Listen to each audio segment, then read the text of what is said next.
Redacción jurídica con el profesor José Álvarez en modalidad Saya. En esta ocasión vamos a hablar del lenguaje jurídico. Me gustaría comenzar citando a Juan Sánchez y a Calero Guiliarte, que dicen que para la importancia que tiene el lenguaje jurídico, el profesional de las leyes, el abogado, debe ser un hombre con un nivel cultural elevado, debe ser culto. Y que esta profesión reclama de sus integrantes o de sus miembros convertirse en un lector y escritor profesional. Esto tiene que tener como herramienta que la literatura es una permanente escuela sobre cómo decir y contar mejor, de palabra o por escrito, el material debe reducir las calidades de autoridad y de veracidad. Hay que tener en cuenta entonces que el abogado, cuando va a redactar, debe saber exponer con claridad las ideas y tener claro que la redacción tiene que ser desde un lenguaje técnico. La redacción jurídica se refiere que es un conjunto de escritos que presentan los abogados utilizando una terminología adecuada.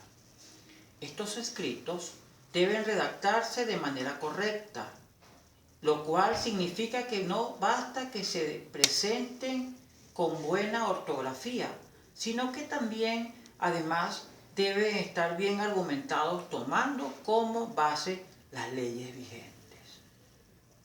El lenguaje jurídico importa tanto lo que se dice como la forma en que se hace. Destacamos también la importancia de contar con alguien que nos pueda dar una opinión objetiva y confiable sobre nuestro trabajo. Tenemos que tener a alguien que nos acompañe y nos oriente. Tercero, es necesario considerar también el artículo 25 del Código de Procedimiento Civil, que se refiere al principio procesal de la escritura. Técnicamente nos dice qué es lo que tenemos que hacer allí. Estos actos del tribunal y de las partes se realizarán por escrito. Eso siempre tiene que hacerse por escrito, de todo asunto que se debe realizar. Es necesario que las actuaciones deben observar el orden cronológico de las cosas, según fue fecha de la realidad de ese problema. Y el expediente llevará al día con las siguientes letras. Es necesario también tener en cuenta el artículo 1357 del Código Civil venezolano, que nos dice, cito, el instrumento público o auténtico es el que se ha sido autorizado con las solemnidades legales por un registrador civil, por un juez o un funcionario o empleado público que tenga facultad para darle fe pública en el lugar donde el instrumento se haya autorizado. También en el artículo 1358 del mismo Código Civil venezolano dice que el instrumento que no tiene la fuerza del público por incompetencia del funcionario o por defecto de forma es válido como instrumento privado cuando ha sido firmado por las partes. En Venezuela existen normas elementales para la redacción de un documento, estos documentos legales, y muchas veces son desconocidos para los estudiantes de Derecho.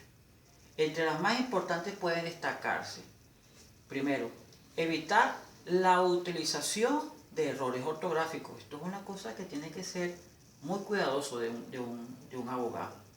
Tiene que tener terminología jurídica y debe estar acorde a la redacción de un documento que va a un nivel de notaría, registro o tribunal.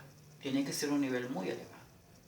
En el tipeo de documentos, la parte delantera, el adverso del documento, debe constar con poseer 30 líneas. Y la parte posterior de este documento, el reverso, debe poseer hasta 34 líneas. Es la forma como nosotros debemos hacer un documento de orden legal. Muchísimas gracias.